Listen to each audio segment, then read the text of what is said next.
Pada hari ini kita bertemu dalam rangka Seminar Pertahanan dan Keamanan Nasional tahun 2021 dengan tema Disrupsi Teknologi pada Industri Pertahanan dan Pengembangan Pertahanan Cyber Indonesia.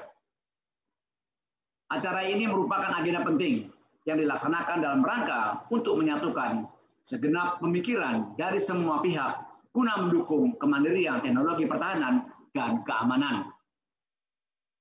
Serta seminar yang saya hormati, pertahanan negara diselenggarakan dengan tujuan menjaga dan melindungi kedaulatan negara, keutuhan wilayah negara Kesatuan Republik Indonesia, serta keselamatan segenap bangsa.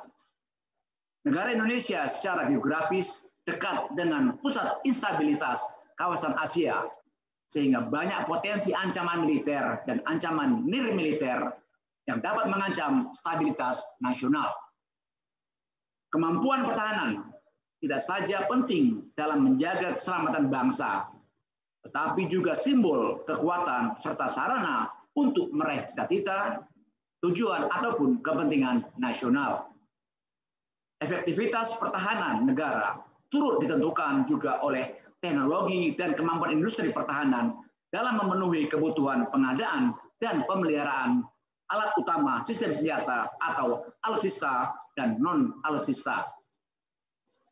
Saat ini teknologi telah berkembang dengan cepat, bahkan mendisrupsi di banyak kehidupan, baik di perdagangan, transportasi, kesehatan, pendidikan, industri manufaktur, hingga industri militer, teknologi baru, dan cyber. Revolusi industri 4.0 memperluas dimensi pertempuran dari darat, laut, dan udara ke dimensi ruang angkasa dan ruang cyber. Karakteristik revolusi teknologi industri 4.0 diantaranya teknologi kecerdasan buatan atau artificial intelligence, big data, machine learning, sistem otomatis, dan teknologi robot. Untuk itulah sangat penting bagi kita semua untuk dapat meningkatkan teknologi dan kemampuan membangun serta mengembangkan industri pertahanan nasional. Selanjutnya, dukungan peralatan serta perlengkapan juga penting untuk dipenuhi agar angkatan bersenjata dapat menjalankan tugas dengan baik dalam menjaga keamanan dan ketertiban. Hadirin yang berbahagia, visi dari pemerintah terpilih tahun 2020 sampai dengan 2024 adalah terwujudnya Indonesia maju yang berdaulat, mandiri, dan berkepribadian berlandaskan gotong royong.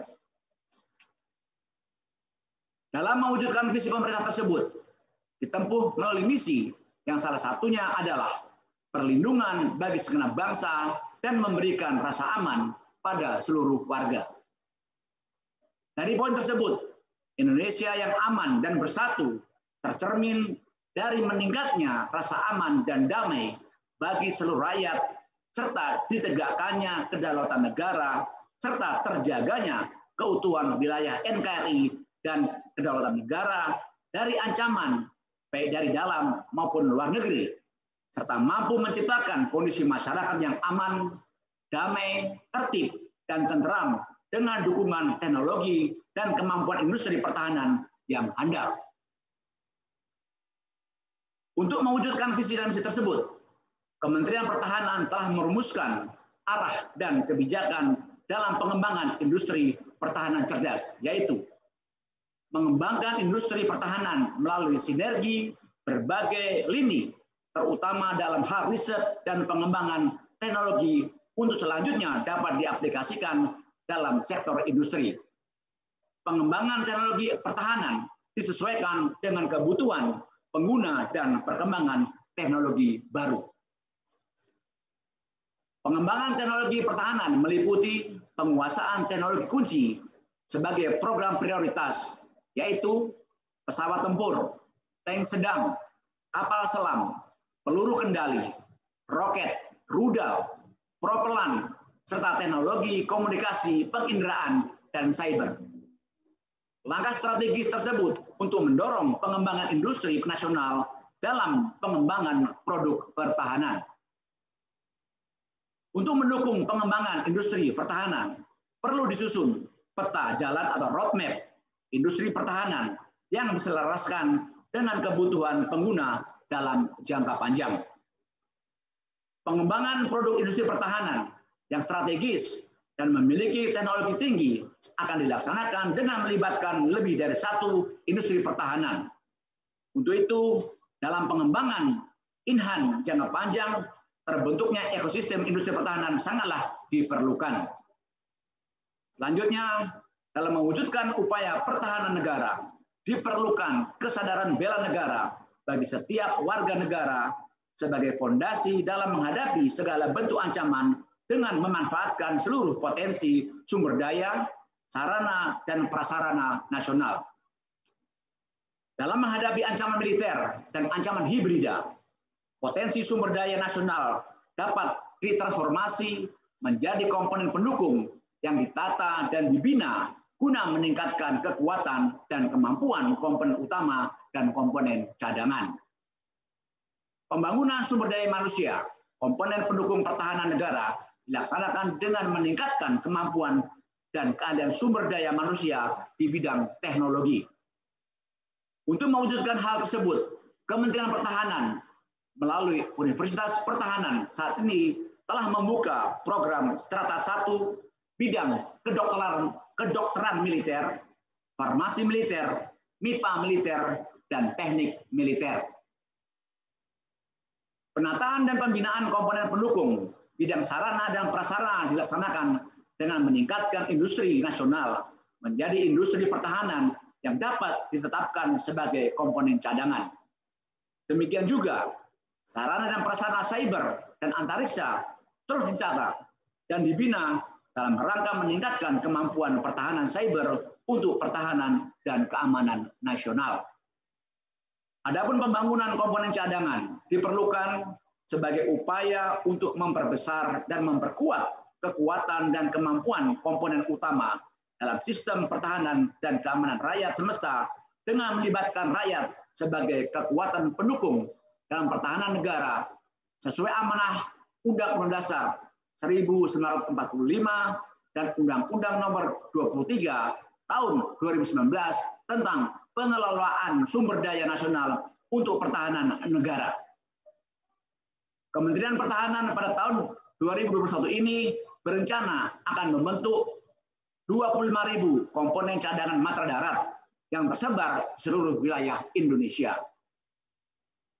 Sedangkan dalam menghadapi ancaman non-militer sesuai amanat undang-undang di atas, maka negara menempatkan lembaga pemerintah di luar bidang pertahanan sebagai unsur utama sesuai dengan bentuk dan sifat ancaman yang dihadapi dengan didukung oleh unsur-unsur lain dari kekuatan bangsa.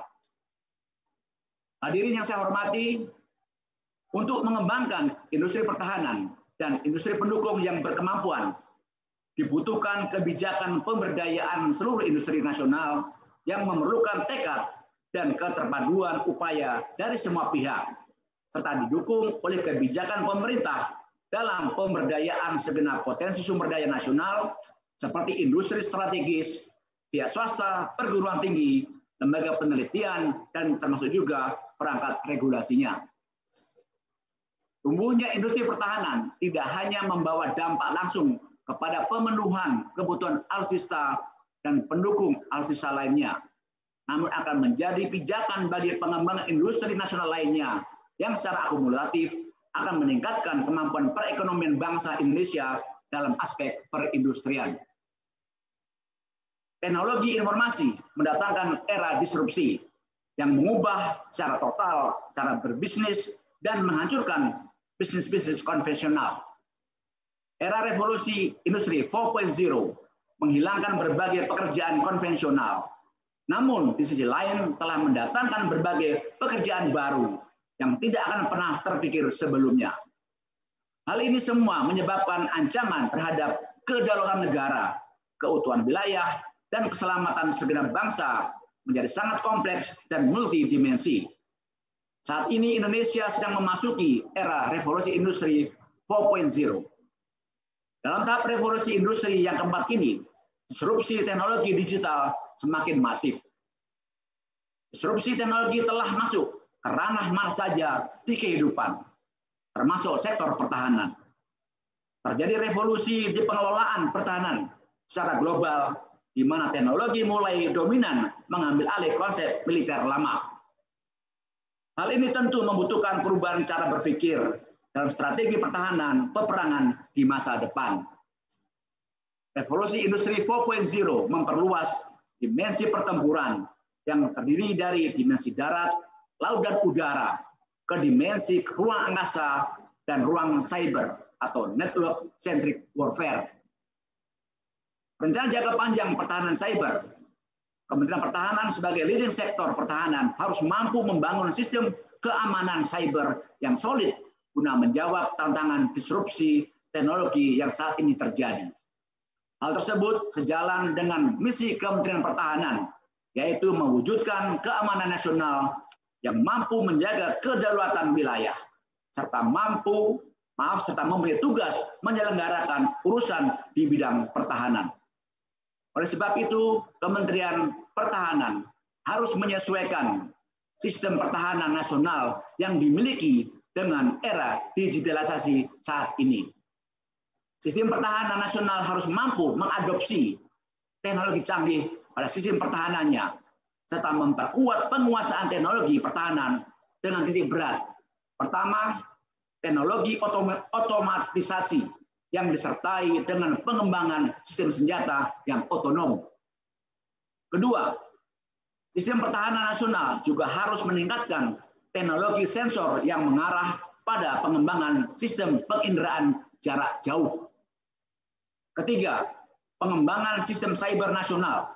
Era digital telah mengubah landscape dari sebuah peperangan, di mana dunia cyber dan ruang angkasa menjadi bagian yang strategis dari sebuah negara selain teritori laut, darat, dan udara. Hal ini menjadikan arus dan keamanan data menjadi salah satu bagian penting dari militer modern.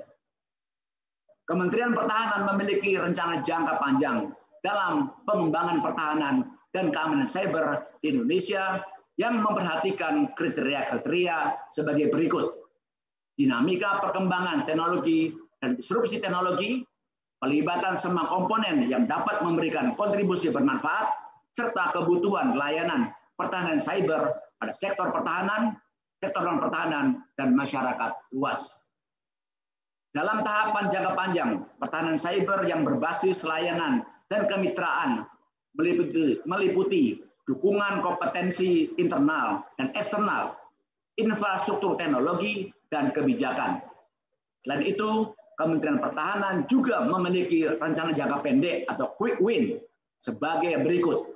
Layanan non-investigasi, layanan investigasi, layanan masyarakat dan komunitas, dan layanan CERT atau tim penanggulangan insiden. Dalam isu disrupsi teknologi, Kementerian Pertahanan juga konsen pada peningkatan kapabilitas SDM cyber agar siap dalam menghadapi tantangan yang ada. Oleh karena itu, untuk mewujudkan kapabilitas SDM cyber yang berkualitas, Kementerian Pertahanan menyiapkan langkah-langkah sebagai berikut. Membentuk budaya keamanan cyber melalui literasi pertahanan dan keamanan cyber yang berkelanjutan. Meningkatkan sistem keamanan pada berbagai sistem dan transaksi elektronik dalam rangka pertahanan negara, mengembangkan kapabilitas SDM menggunakan internet nasional yang sehat dan aman, membentuk Center of Excellence bidang cyber dalam rangka pertahanan negara, membentuk 30 kemampuan human capital sesuai dengan peta okupasi SDM cyber, menyelenggarakan peningkatan kapabilitas cyber untuk bidang pertahanan dan keamanan nasional, serta melibatkan seluruh stakeholder cyber nasional.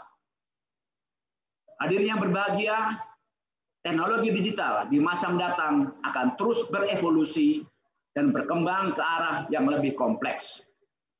Sulit diprediksi dan tentunya semakin sulit dideteksi. Sehingga guna menjalankan tugas dan fungsinya dan optimal, kelembagaan pertahanan cyber senantiasa perlu dibarengi dengan peningkatan kemampuan personel yang relevan, proses tata kelola dan regulasi, serta peralatan teknologi sesuai perkembangan zaman.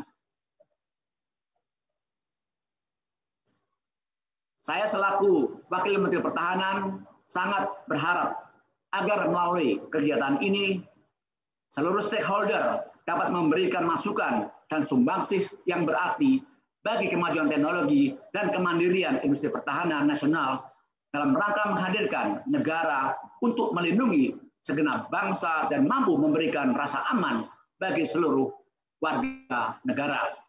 Demikian sambutan saya. Semoga Allah Subhanahu wa Ta'ala, Tuhan yang Maha Esa, senantiasa melimpahkan rahmat dan karunia-Nya kepada kita semuanya. Sekian dan terima kasih. Wassalamualaikum warahmatullahi wabarakatuh. Om Santi, Santi, Santi Om. Namo Buddhaya. Selesai.